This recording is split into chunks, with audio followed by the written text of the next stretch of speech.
My brain says this, try this. The St. Louis Cardinals don't know what an infield fly is, and I guarantee they know what an infield fly is. And he struggled mightily, and I think that becomes an issue because now he's so criticized. Talking Overfluff. over fluff. Too much fluff. I think so. Well, we're going to talk about it. Welcome, everybody, to the Hit Zone podcast. That's where we take tough subjects and we crush them. And if you like what we're doing, I need you to go over and you need to follow me on Instagram, X, and TikTok. Instagram is _MTS Performance. The Hitting Zone STL with a capital HZ STL on X/Twitter, whatever you still call it. I still call it tweeters. But TikTok is where I've been doing a lot of my business. I'm actually going live tonight, somewhere around 4 o'clock Central Standard Time. So after you're done watching this show, you can head over to my TikTok, and then because this one's it's airing at 3 o'clock, so 4 o'clock, you can head over to the Hitting Zone STL on TikTok and follow us live and check out some of our workouts. Big shout out Game 7 Baseball for their support of Youth Baseball Midwest. Their tournaments are out. They are filling up fast, especially if you have some of them kind of 9 to like 12U age group. And don't forget that Super 7's out there with Youth Baseball Midwest, and you need to go check that out. I don't think they're full quite yet, correct? Still need teams. So if you got a 14U team, we played in it last year, get over there, check it out, get registered, talk to Brian, whoever you need to talk to get in that tournament. Prime Sports Midwest. 3 locations, Fenton, Chesterfield, St. Peters. St. Peters is still closed, unfortunately. They're battling out over there, so let's make sure that we give our support over there to Prime Sports. The YBM Club, it's something that's new. It's now live, and it's exclusive content. There's rankings on there. That's fun stuff that I like to do. You guys know I love the GACs in the St. Charles County area and talking high school baseball. Player spotlights, early access to the content that's coming up soon. And you can join now. There's legacy member pricing still going on. youthbaseballmidwest.com and click that YBM Club tab to sign up today. Cody Massey, been on several times, Buzzin Baseball. We see that I follow you often, so I see what you're doing. And new home office, yeah? Yeah, dude, it's nice. We got some doors on it, so my little guys can't come in here and rub their boogers on me all day, which is cool. They just rub it on the glass door instead, so we keep that clean. But yeah, we got a little bit of space to be productive. It's nice.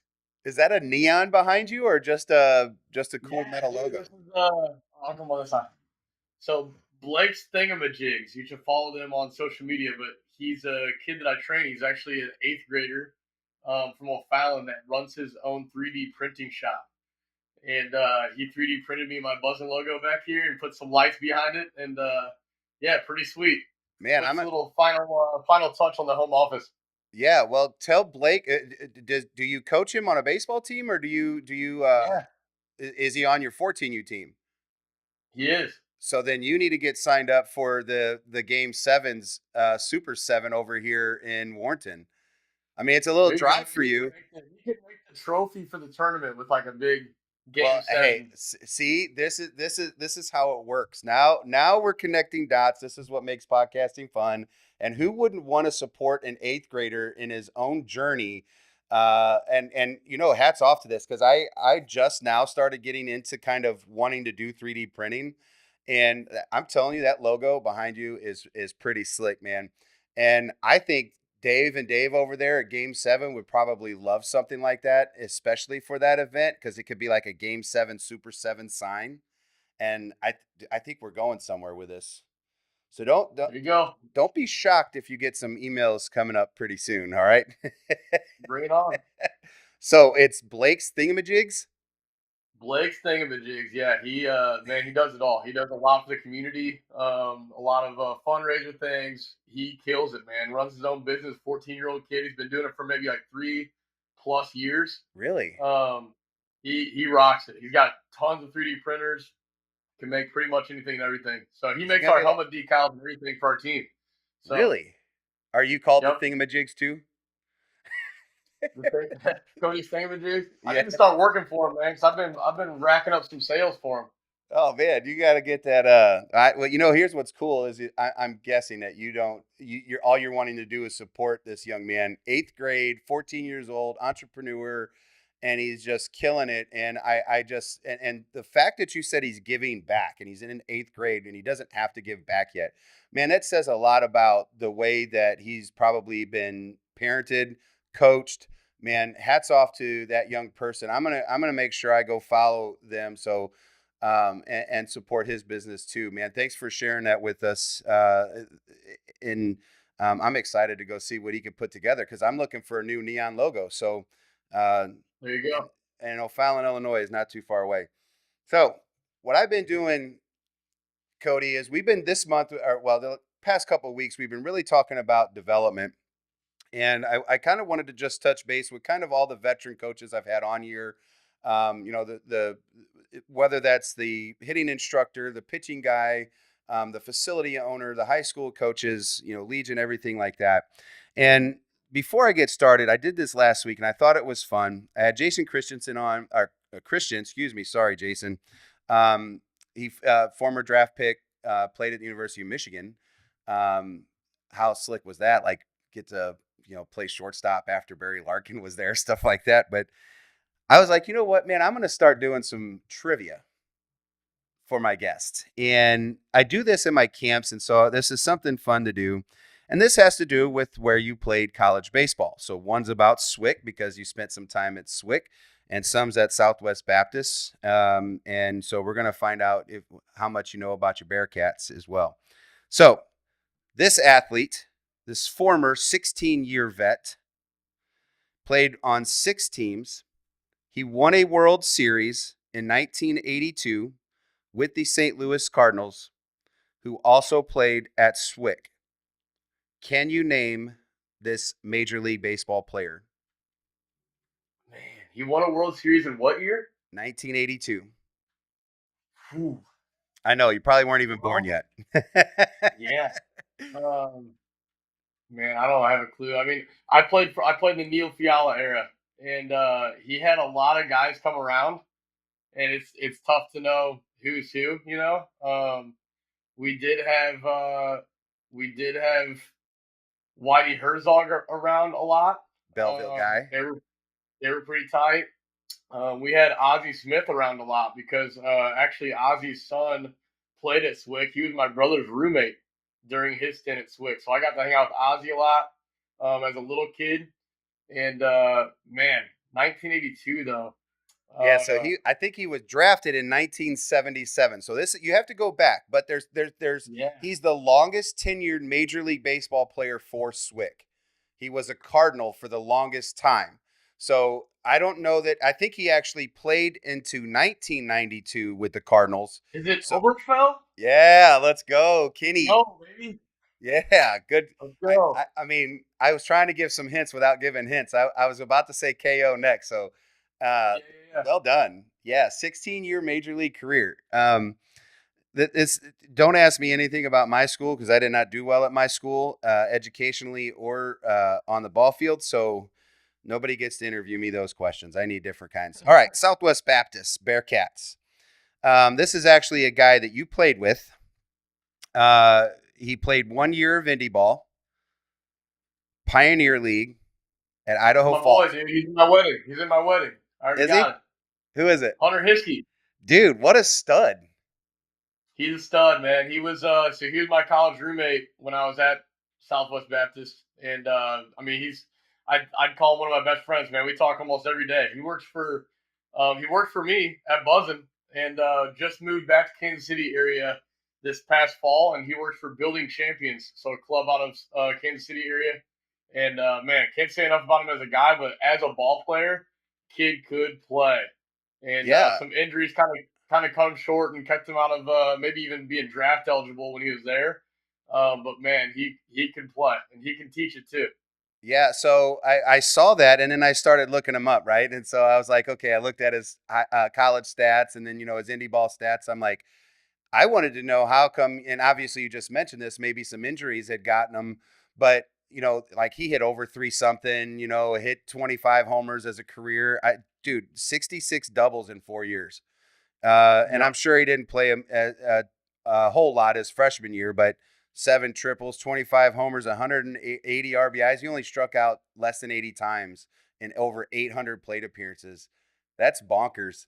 And anyways, 336 lifetime there at Southwest Baptist. And then his indie ball, he did hit well too. And I was like, how does this guy not get a chance at affiliated ball? Because hitters hit, right? It doesn't matter where you're at, what level. Hitters hit. And it just goes to show how difficult it can be. But the next step is then, since we're familiar with BC and up in the Kansas City area. So now the next step is I need you to put in a good word. Let's get Hunter on, and don't tell him that I'm going to have a trivia question asking about Cody Massey. There you go. Yeah. He would jump on, man. He's a good dude to rap with, and he loves the game. He loves all aspects of it, and yeah. Perfect, Perfect man. guy for the show. So let's get thanks for doing that. I hope you had a little bit of fun with that. Trivia, one of the things that I wanted to do with trivia was just kind of give I don't think there's enough of this anymore. Like I think part of trivia is building IQ. And I know that this is specific to you. So any of the kids watching have maybe no idea where Southwest Baptist is at, or Swick, or anything like that. But just putting those names out there, getting people to start to identify who is Ken Oberfeld, who is this Hunter Hiskey guy, who is Cody Massey, who is Mitch Thomas, and we start looking at these things, and I think we start building maybe some IQ up on where is Swick. Oh, that's right down the street. Oh, they have winning records. They have a tradition of winning. They have Hall of Fame coaches over there. So, and it just continues success, right? So I think I'm just trying to get fun information out there so kids looking at more than just the fluff, as we like to call it on this show and with Brian. So the big thing, like I told you earlier, is we're having conversations about what is development and what does it kind of truly mean. And we're going to lead into this with Brian and some of the stuff that he does with Youth Baseball Midwest and the YBM Club too. And, I'm old fashioned sometimes to a fault, but I also think that it's important to try to teach the game of baseball, how to be a ball player. And so what is true development to become a ball player versus maybe somebody who is dependent on you to give them cues on how to hit or what to do in that situation. Hey, you pulled off this, trust your eyes, trust your hands, whatever the things that coaches kind of say on their buckets. Hey, just throw strikes kind of thing. So what is like a true development, or how do we get, what is development to you? Man, development to me is transitioning a kid into their next stage, without skipping stages. And I think what that looks like, we start all the way down at the bottom. It's like, okay, 6-year-old, like, how do we get this kid to develop in baseball? Let's get him to love it. Let's get him to love the game, and understanding how the game is played, and that there's some pillows you got to run and jump to, and you're safe when you stand on them and things like that. And so getting them to understand how the game is played and teaching them that way. And then, hey, we jump a stage. So now he understands how it's played. We have to hit the ball off the machine. We have to hit the ball off of coach pitch or whatever. We jump into pitchers now and kids pitching. So like you're jumping these stages to where you're still loving the game, but you're going to the next phase of what that is. And so when I think of like the junior high level, people just skip a lot of stages there, right? Like you have 12-year-olds wanting to go to showcases, and like this kid hasn't made his middle school team yet. And like there's a lot of steps and stages before, they go experience the highest level of game. And so for me, development is getting kids to transition into that next stage appropriately, fun, and prepared to where they can continue to play the game as long as they, choose to do so.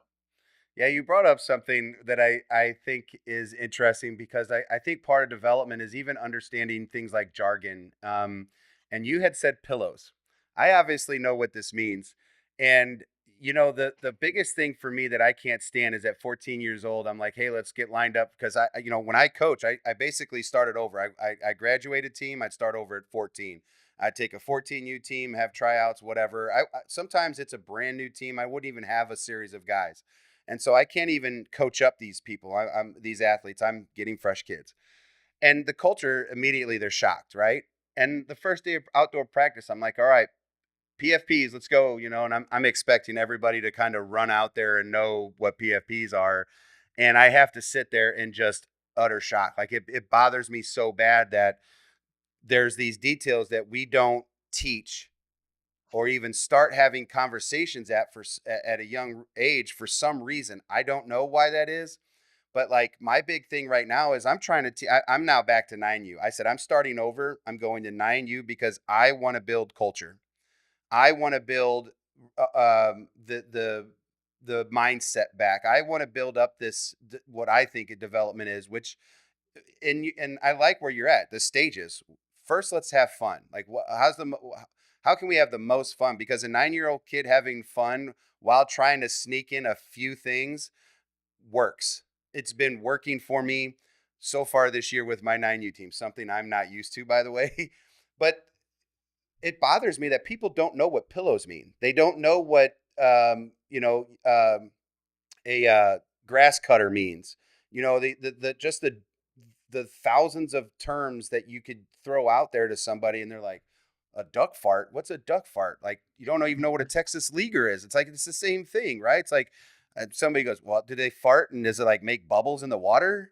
And I'm like, I think that's funny, but that's also a 17-year-old kid that says it. It bothers me. And you talk stages. Let's go back to stages. The catch play. You cannot play this game, and I'm telling you, if you play catch with your son or daughter and they cannot hit you in the chest, make them run and go get it. That's development to me, because at some point you're going to be sick and tired of running after the dang ball. And I can't get high school, 8th graders, high school kids to love catch play, to have that be a priority. And I'm like, you realize if you cannot catch the ball or throw the ball, you should not play this game. And I've had parents give me, I've actually had somebody on my Google review tell me that I was too hard of a coach because I mandated kids to play catch the right way. I can't believe that a kid cannot throw at 15 years old, 45 feet, and hit somebody in the neck. It bothers me. And so when I think about development, I think about that. How do we self-organize? How do we, rely on adjustments or not rely on adjustments, but how do we problem solve? How do we read pitches? How do we get to that space? And so that's why I asked you, because it's like so much of development now, or what we think development is relying on the cues that you're telling your athletes in the hitting instruction. And so when they go out to play, which I found this being very difficult, by the way, I don't know how you feel about this, but as a hitting coach and then coaching up some of my own team, to be able to stand out there at third base, they look at me for those cues, and I hate doing that in the game. I don't know if you deal with that, but do you think that's where we're at in today's game? Is that like most of these kids, and I need you to think about like more of the baseball community, not your elite level kids. I know they know how to self-organize. I'm not talking about them. I'm talking about everybody else. How do you get them to not rely on you and your cues? Yep. Man, I'd say for the younger ages, it's like simple is the way to go, right? Like you keep things simple and not try to over inform. We have so much technology and so many like sex appeal things of like, dude, I got $10,000 worth of hack attacks machine in this cage with a Rapsoda on the floor and a blast motion sensor on this kid's knob, and like this kid's 10 years old. Let's just let's teach him how to grip the bat, and how to deliver the barrel, and like just super simple things. At the end of the day, though, like every kid's on their own journey, and so you're trying to get those kids to understand what their thought processes are. And I use different language with every single kid I train, right? Like some kids need to feel like they're swinging down. Some kids need to feel like they're swinging up. And are those cues? Yeah, but like if you get those kids to understand the cue and how that feels and then how it translates, then they can skip some processes there in their brain and just go straight to the adjustment and like their feel, right? And so I don't try to over cue kids really. Like I honestly probably undercoach kids more than I overcoach kids at a youth level, because I want them to figure that out in their own brain and how their body should work. And that's what makes unique hitters. That's what makes uniqueness, for kids to compete That's what makes Hunter Pence type players, because kids just learn how to figure things out on their own. They flow. So one of the big things that I struggle with is coaching coaches to undercoach, because coaches feel like they have to be doing something, to feel like they're valued. And it's like, man, like you don't really. Like you just sit back and love this kid and help him, ask questions more than give answers. And then a lot of times those kids start to figure things out on their own. And that's development, man. Like they're getting themselves better, without feeling like you're there holding their hand. And that's ultimately what you want. You want that kid to step in the box and feel free, to go and compete and hit this white ball, not to think about 17 different cues that their coach taught them in practice last week. Yeah, man, there's a lot to digest. I know that I did that's probably same thing to you as in trying to answer that question. And I love the fact that you said keep it simple. I guess that's the KISS routine, right? Keep it simple, stupid kind of thing. And that's for me, not the kids. Just make sure that but to undercoach, I feel like as a coach, where I get paid is what I do in a game. In game scenarios, situations.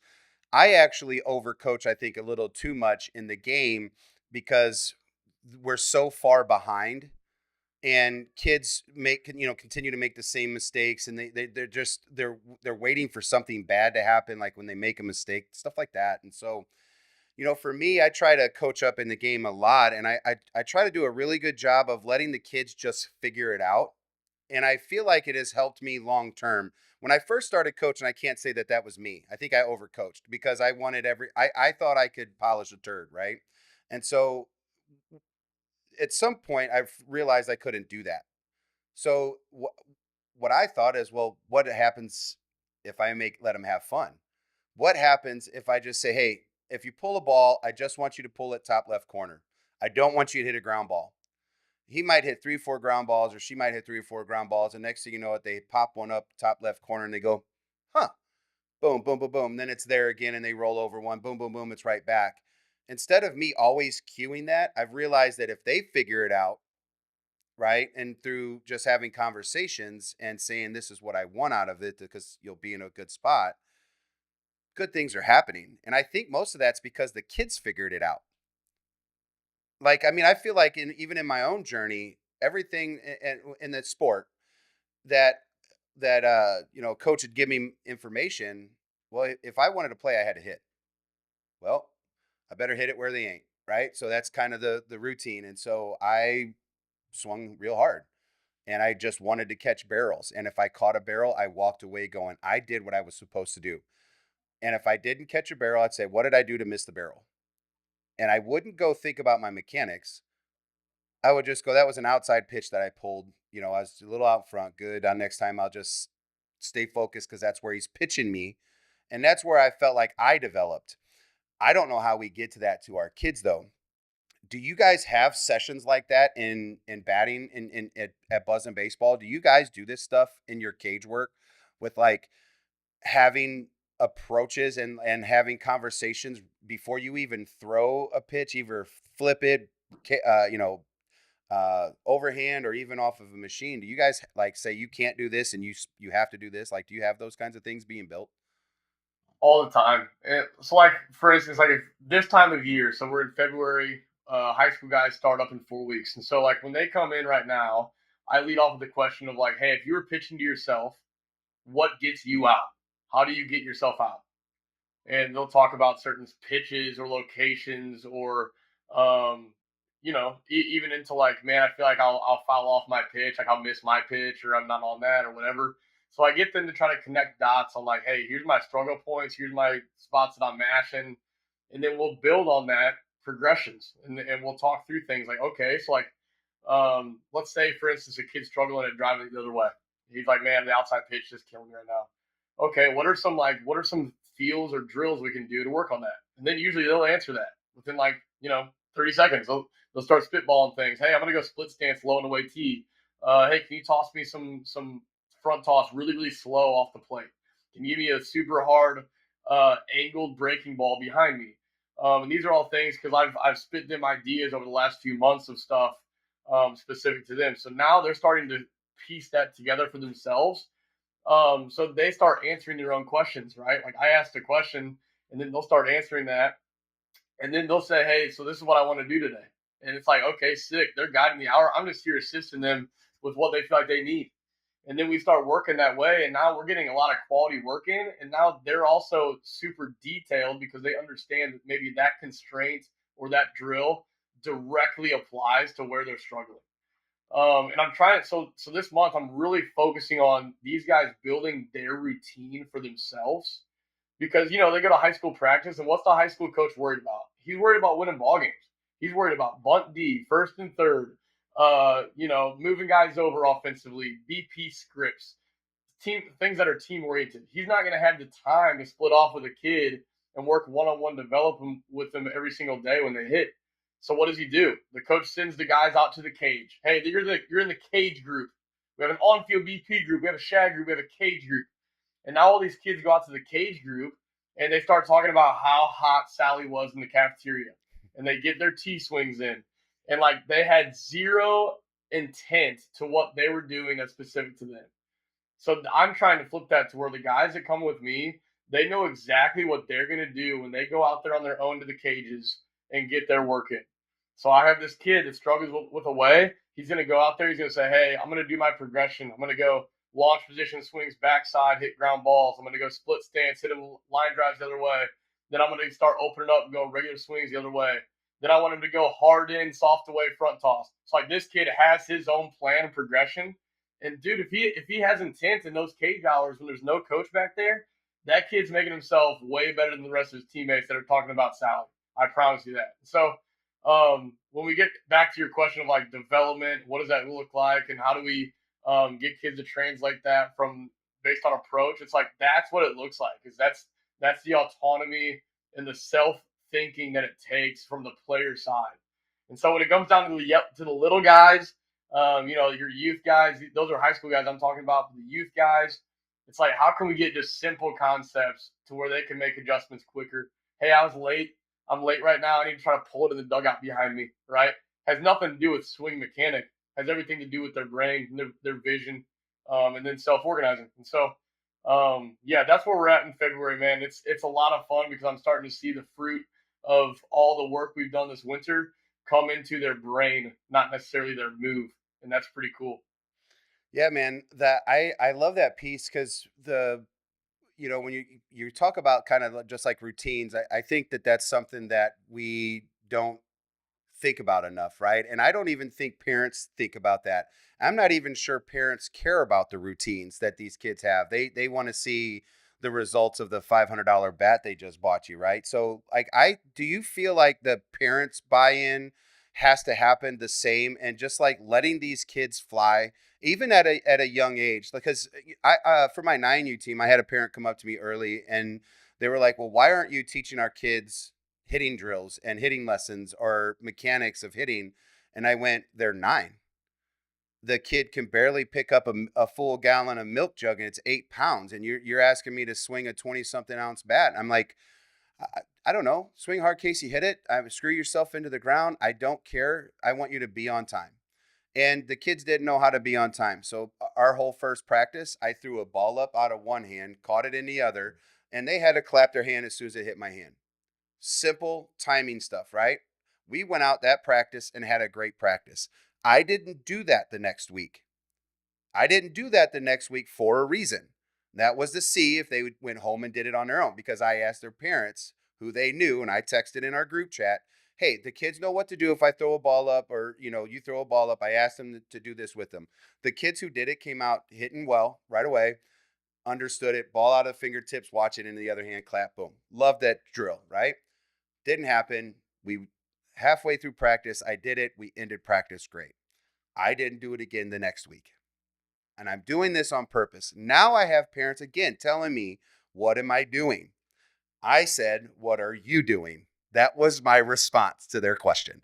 And it's like, I need your support to buy into this process of development. And, if you don't have a parent that is willing to have a 15 swing session in 30 minutes or whatever the case may be, what are we really doing with these kids? You know, and I see a lot of this one-on-one instructions just pumping stuff.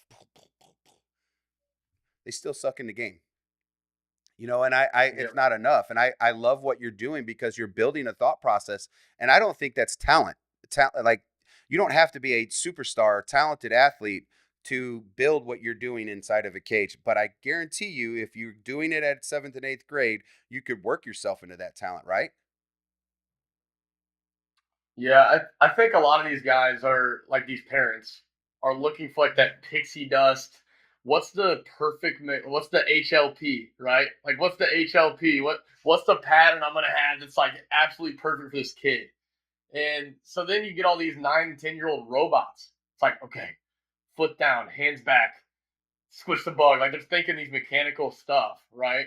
And in reality, what you just did with the timing of clap is like every kid's gonna think about how they start and how they get to that spot differently. And there are efficient ways we can teach that, right? Like, hey, we're gonna get to a strong launch. We're gonna go from A to B, things like that. And there's definitely things we're gonna talk about in mechanical side because there are patterns that do work at a very high level. Okay, but I'm trying to not have the kid think about those things because I want his athleticism to change. Because here's the thing, too. These kids are growing every day. They're moving awesome one week. The next week, they grew an inch and they move like a giraffe. And it's like, okay, that's brutal. It's like, how do we combat that? How do we combat their physicality and things as they continue to grow? And it's like we combat that by getting them to understand how to make adjustments on the fly, regardless of their feeling. Like feelings don't work. Like you can feel really horrible and still go 4 for 4 with a good brain. You can feel really good and look horrible when you're going up there to compete. So yeah, people looking for the pixie dust, people looking for the next big perfect drill that's going to help my kid get hits tomorrow because that's what they're sold. You know, they're sold that way with other things in life. And it's in reality, it's so complex, but so simple at the same time. It's it's complex and simple at the same time. That's what I love about hitting because I truly don't think hitting's hard. Um, Even though I know it's hard because of what you kind of just said. Understanding exactly what hitting is has helped me kind of identify my own journey as a hitter. And I clearly I didn't make it to professional baseball, so I'm not this thing, right? But I hit well where I played, and the thing for me was nobody taught me how to hit. My coach just said, again, if you want to play on this team and you want to play in this spot, I have to do this. That's the only thing he told me to do. When I was the neighborhood fat kid and I didn't want to get picked last because I was the fat kid, I had to do something about it, right? I had to learn how to jump. I had to learn how to hit a tennis ball. I had to learn how to hit a hockey puck. All of those things I had to do if I didn't want to be something. Nowadays, we just pass the keys over to you and say, fix my kid. And it's not enough. And when I say you, I'm talking about every single hitting instructor out there because we got 6,000 of them in your neighborhood. And it's like, what are we actually teaching these young people to how do we teach them to be uber competitive in the games? You know, that sure they want to go to showcases and stuff like that. And I'm like, dude, you're not even showcase worthy in my opinion. You're just going to fill out somebody's paycheck. And I understand I shouldn't be telling parents what to do with their money. I get that part. But at the end of the day, are you really helping your athlete out long term? Because that's what I care about. I want to teach baseball players. I want to teach kids to be varsity, you know, all conference athlete, all district, all state, and play college baseball. That's what I want to do. That's what I want to teach. And I have to teach what's between the ears more than I have to teach the swing, the high level, you know, squish the bugs, I don't care, chop the tree down, whatever you were taught when you were, you know, a little kid trying to figure this out. And um, I think that's what's interesting about the word development, because what is it really? Because there's so much invested into development, because there's all these little bitty things that make up a hitter, make up a pitcher, make up a fielder, make up the game.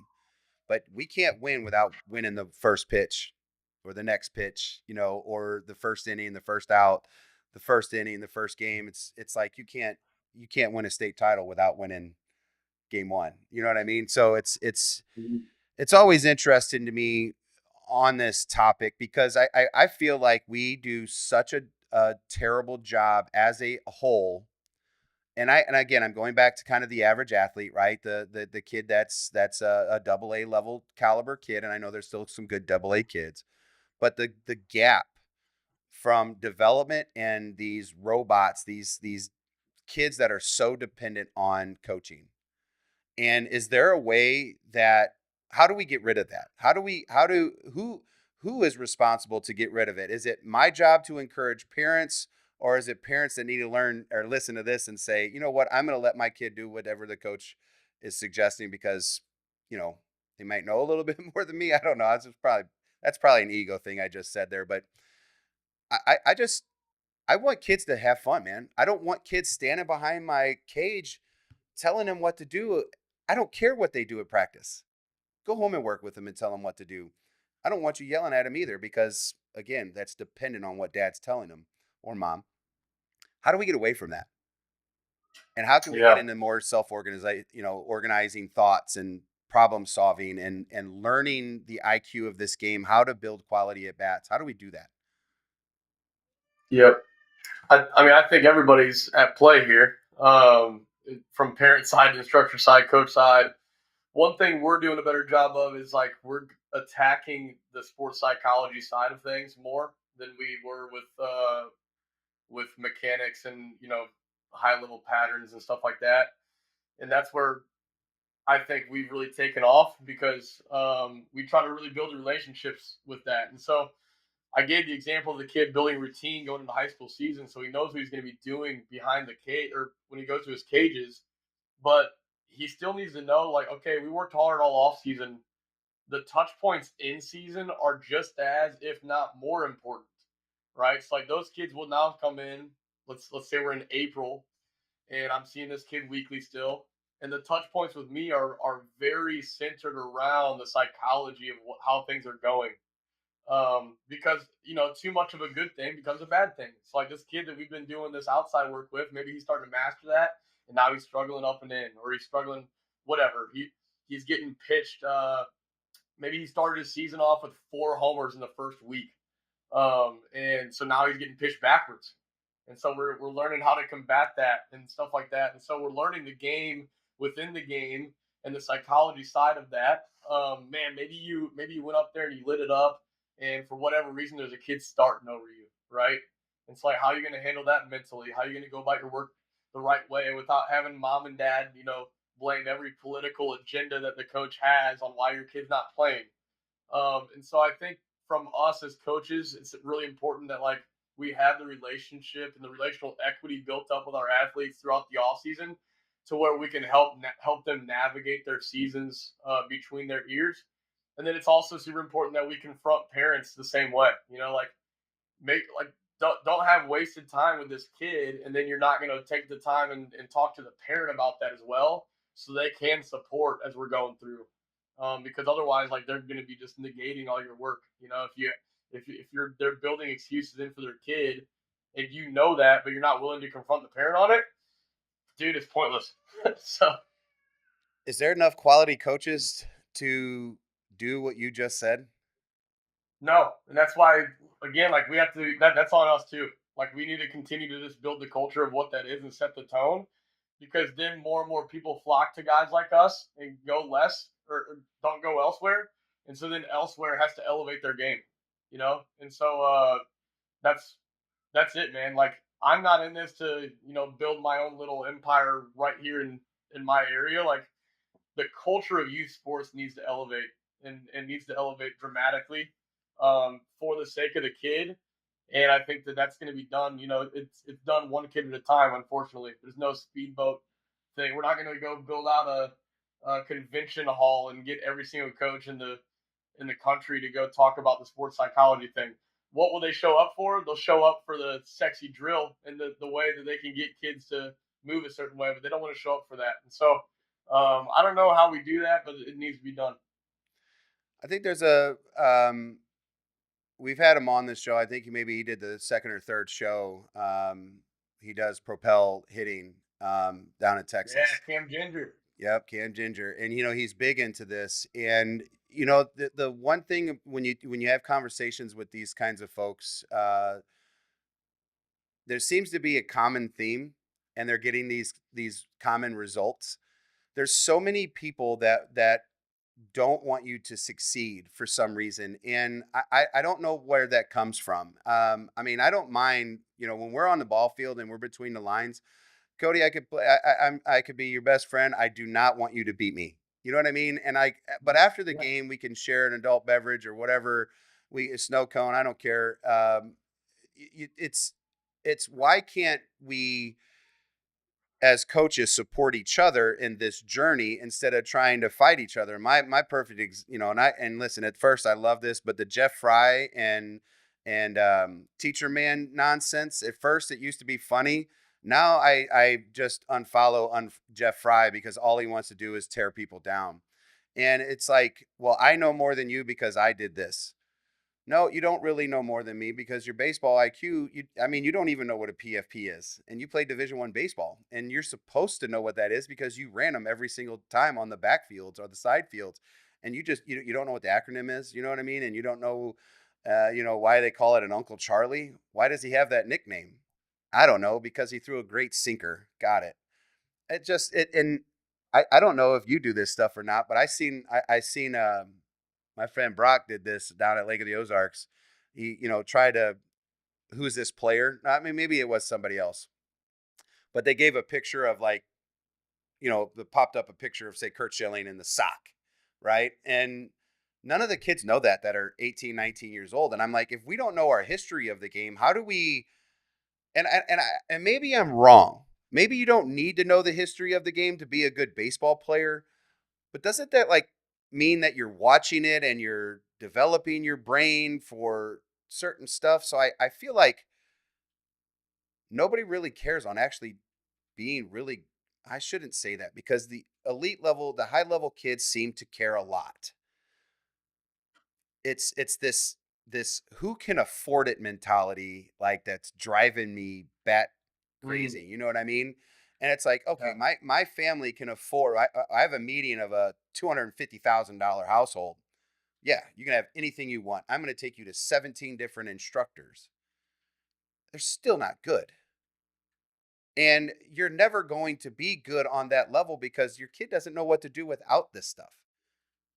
Every video game that he has, you probably get in the cheat code stuff. You know what I mean? You're playing Contra with the code for 30 men. You know what I mean? So, or any Konami code, by the way, which was the up, up, down, down, left, right, left, right.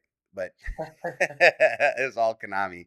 Yeah, that you could tell I played video games and use cheat codes. But it's there's no there's no hard slides at second. I know some of that stuff's out of the game now, but man, I there's nothing wrong.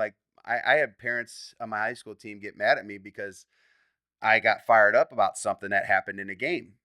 And I got fired up at our guys for not sticking up for each other. And I had parents that thought I was over the top. And it wasn't about hitting the guy. It wasn't about, nonsense. They were sitting in the dugout doing this. Stop the yap. And that's all you do. That's all you do in your hitting sessions. That's all you do when you get home. That's all you do when your parents are yelling at you. It's just yap, yap, yap. Nobody's about anything. And it's like nobody takes pride in their batting cage sessions. And again, when I say nobody, I'm going to that mix of middle tiered kids that are on the verge. What's the next step? How do you get there? I got a kid that comes to me twice a week right now. He hadn't hit in I don't know how long, and he goes, "Man, I don't need to come here anymore." Thanks. Great. Let me know when you struggle again, or if you just want to have conversations, you text me and say, "Well, I don't really need to come in, but I need to figure it out between the ears," and we'll just go back to some of those cues like you talked about. It's not mechanical cues, it's mental cues. And do you journal a lot for your kids? Do you have your kids journal, or do you trust that these kids can remember? Yep, a little bit of both. So we do both. I journal, and so when I read, I'll see a kid one week and I'll see him the next week. I'll have my notes on this dude, what we talked about, and so I try to get into that place. But yeah, we have some guys we make our for live at bats, for instance, they're journaling live at bats. They'll journal their whole at bat, what they saw, what they liked about it, what they didn't like. down into like that routine. So this is kind of the month of journaling for us. So you brought up a good hot button topic for how we're rolling things out. But yeah, but again, that takes effort.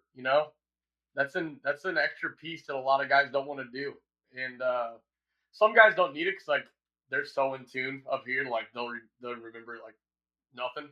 Some guys need to write it down. Like even like for me at church, like I can remember the sermon pretty dang well. My wife is a note taker. It's not that she goes back and looks at her notes from the sermon, but just that piece of writing it down makes her remember it better. And there's a lot to that, man. There's kids that definitely need to do that. I think that should be forced into every kid's bag, regardless if they need it or not. Some guys might not fill it out, but I think that could really, really benefit other kids. Yeah, I asked somebody, we have an online app that we use for my athletes. And I asked her, I said, hey, did you journal your thoughts for the week? She's going through an injury. And so we're starting to get into lifting a little bit more and heavier. And so has hanging weights now. It's a back of the shoulder scap area. So we have some hanging weights that she hasn't dealt with yet, right? And so I'm like, I need to know what you're going through. She didn't tell me. I had a big lift on Monday. She executed the big lift, but wasn't very happy about the big lift. And I said, well, you didn't give me information, right? Like all you have to do is type down information. And I go, it does help. And I go, I know that you don't like that I'm on you about this, but the journaling for me, like I always go back to this. I probably said it probably the couple times you've been on this show.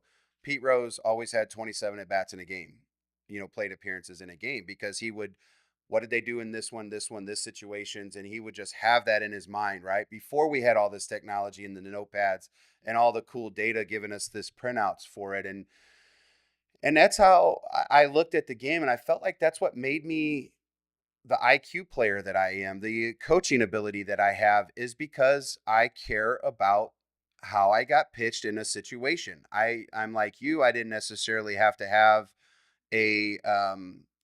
write it down necessarily, but for me it was really about details from things that I heard. Jason last week said something about one of the things that his coach, I asked him about charting, and he said their pitching coach did not have anybody else chart. In fact, what they would do is after the inning was over, the pitcher had to come in and chart his own inning. So if he gets done with his 3 outs, if it was a 25 pitch inning, 27 pitch inning, he had to figure out what he did in that 27 pitch inning. What was the first pitch thrown, the last pitch thrown, everything in between, the outs, the errors, all of that, he had to write and journal that thing down. Well, next thing you know it, that program started sending these pitchers out to higher levels and getting traded, and they weren't always the big names, but they executed outs, and that's what the name of the game is, right? Is to get outs as a pitcher, not always just this velocity move that we're in. And so, it's like, man, if all your hitting coaches are telling you to look in a mirror to see your stance, to see what we see, and you don't do it, that's your fault. You don't want it bad enough. Don't pay your money to come see me. And now at the age I'm at, I don't accept it. If you're not going to work for me, I don't need your money. It's not that important to me. I need my time. I don't want to waste it. And I am again, I've been called an internet coach recently. I love it. I love that I'm an internet coach. I love that I'm on these podcasts trying to influence people to say, get out of your kids' way. Let them fail. Let them organize their thoughts and their situations. And we are here as coaches because that's my job. The unfortunate part is we have too many teams, right? Club teams, whatever. There's not enough coaching. There's not enough good coaches. There's not enough, even if they played at a high level, doesn't mean they have a high IQ. Again, it goes back to just, me thinking they should be watching the history of the game. People don't want to. Anyways, I know I talked a lot. I have been on the last couple shows, but for us coaches, if advice for coaches, maybe you can give it to parents too. What would you suggest? You can give them one tip. That's it. One tip to become a better ball player over a dependent mind. So give me one tip for the ball player that he's no longer is dependent on something. I think I said that right. Man, a tip for the ball player to make him more independent. Correct. Is what That's you're a looking for. way better way to ask that question. You want me to answer that? Because that was good. That I was would way say, better. man, one of the easiest ones is just watch guys that are at the level above you. If you're a middle school kid, go watch high school baseball. If you're a high school kid, go watch college baseball. If you're a, you know, 8-year-old, go watch 9U baseball. I think just by watching, you'll learn a lot that way, and you'll start to learn how guys move, the speed of the game, some things that are just again, it's a grade up. You're looking at grade up, and just by doing that, it'll make you a little bit more independent. 'Cause you'll start trying to act and be like those guys that are a stage above you. I think that's one of the easiest things you can do. Not enough high school guys go to college games. Not enough middle school guys go to high school games. And just by showing up in the stands, and I'm not talking, a middle school kid, he's going to the high school game just so he can get something awesome from the concession stand and then go behind the field and play wiffle ball with his buddies. I'm talking like, dude, get in there and sponge that. Watch how those guys are in the dugout. Watch how they get in and out of the dugout between innings. Watch how the bench guy warms up the pitcher in between innings. You'll start just picking up on some things, and you'll carry that into your team, and you'll set yourself apart really, really quick. And that was not dependent on any coach, mom, anybody telling you to do that. You're just seeing it with your own eyes, and then you start acting that way. And if you go to all the games and you're a middle school kid and you go to all the high school games, at some point you can go out in center field and play wiffle ball, right? Because that's always fun. And you can get your hot dog or whatever the cool snacks are at the concession stand, because I think there's a time and place for both, right? You talked about the fun, but I love that you went back to, like, if you could give one bit of advice. And I was going to ask this about young players too, like what would you give young players? But you answered both, right? Parents, let your kids go up to the high school, watch some games. And shout out to Nick Alderton, Fort Zumwalt West kid, in middle infielder, left-handed swing. We've seen him at several games, sitting by himself in the top of the stands around all the nonsense that surrounds this program with the antics that they have and some of the goofiness that they have in the stands. This young man is just soaking it up. And I'll ask him a question 2-3 weeks down the road, maybe even a couple months ago. Or just the other day, I asked him about something that happened in a game against a big rival out here in Howe, and he remembered. This kid is also starting to take the leap to become a premier athlete at his age because he's starting to actually mature. And that's the kind of stuff that I think, like, universally, just watch the game. It helped me. It clearly has helped you. And you're right. I think it builds so much of the game without even knowing. The culture is being built because you see the guy coming in and picking up the pitcher. No longer does the coach have to yell over there, somebody pick up the pitcher. The umpire's not yelling at your team. I hate that stuff. The icks of the world. And so we're going to end with that then today. So what is your coaches, not for you, for other coaches, icks? It could be a pet peeve, whatever you want to call it. What's It my could be a ick when I see parent. another coach? Say that again. My ick when I see another coach? Man, my biggest ick is seeing a youth coach wear cargo khaki shorts. That's my biggest ick.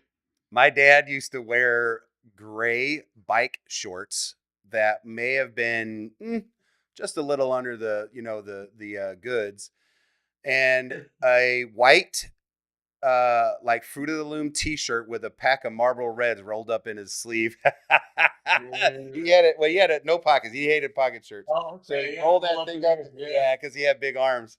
That was my dad. So my ick, take this for what it's worth, is the coach or instructor that has told everybody that they played at a certain level and cannot be found.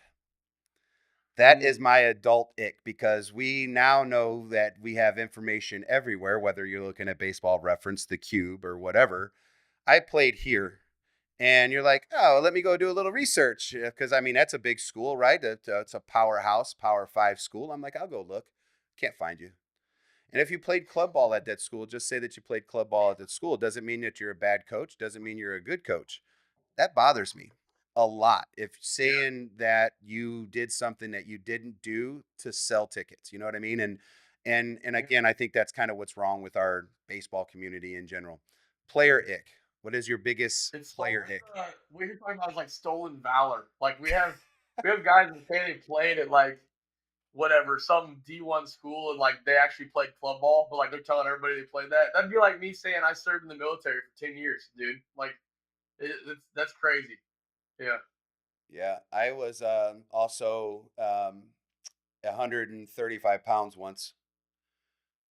Uh, I was never 135 pounds once. I think when I was born, my mom, spent like 48 hours in labor. I might have come out at 135 pounds. I feel bad for my mom. The lying stuff. It's an ick as a coach. Like you don't have to do that to sell something, man. Just you're selling your personality and your knowledge, right? So show it off. Baseball player ick, like players, youth, high school, doesn't matter. Give me your ick. Could be hitting, pitching, whatever you want. Yeah, I think we kind of this was hitting my brain when you were talking earlier in the show, but like when a kid asks you, "What could I do better there?" in a way of like he asks you that 1,000 times, and it's like, dude, if I saw something that needed to be coached, I would have coached it, right? But like they're already looking for what's wrong, and they're looking for that validation, and that stems at home, right? Like it's the same kid that's on the mound, and he gets a bad call and he's like looking at dad or whatever, or the kid that walks two guys and says his arm hurts now, right? It's that same kid, Yeah, just looking for the excuse or whatever. So that's my biggest player ick. yeah, the guy that misses the dunk, and she saw that scrolling on social media. The guy that misses the dunk, and he's got the hamstring issue, and the crowd Oh just yeah, lights him up, dude, because they all grab their hamstring and roll it on the ground. It's a basketball game. I freaking loved it. It was like a high school game, and it's like wide open dunk. yeah.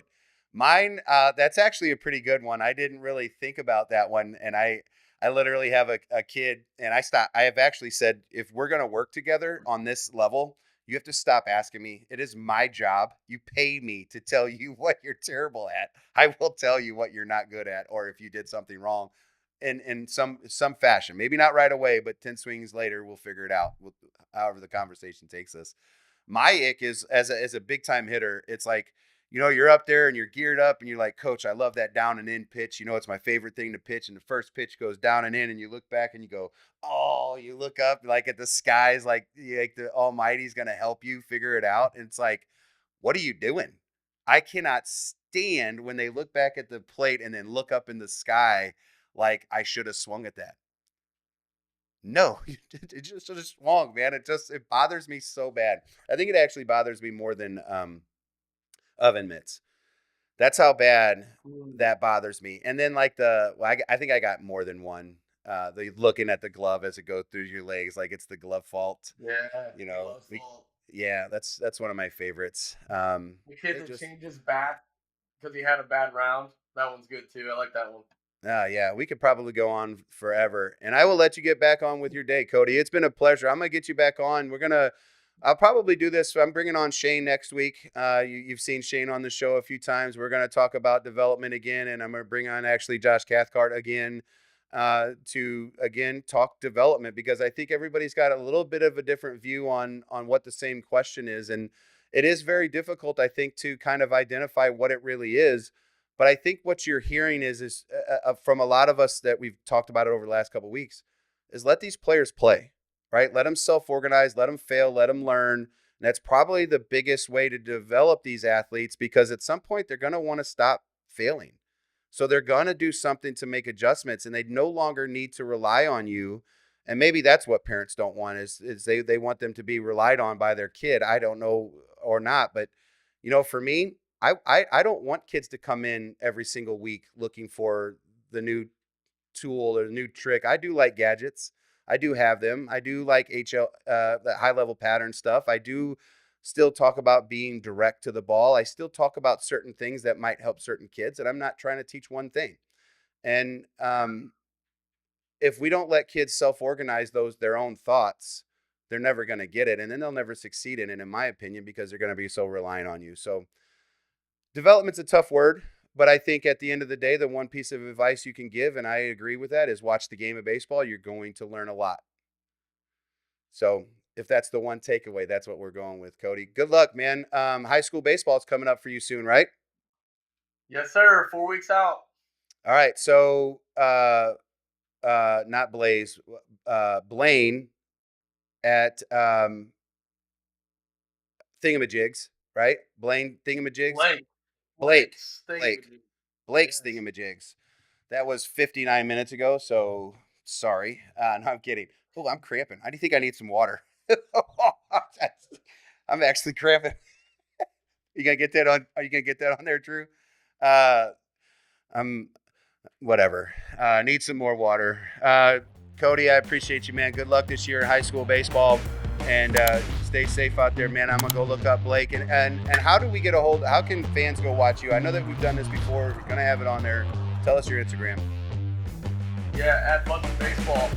That's my business page. We got Facebook, Instagram, and CMass6. That's me on X, Instagram as well. So, yeah, man, it's all good. I love being on the show. It's always a good time, and I just love seeing where the conversation takes us every time. It's always different, right? but it's always different, but always the same. Cody, you have a great day, man, and thank you for jumping on. And again, good luck to you and the boys. Stay healthy out there this year and go win a state title. Thanks, brother. See you, buddy.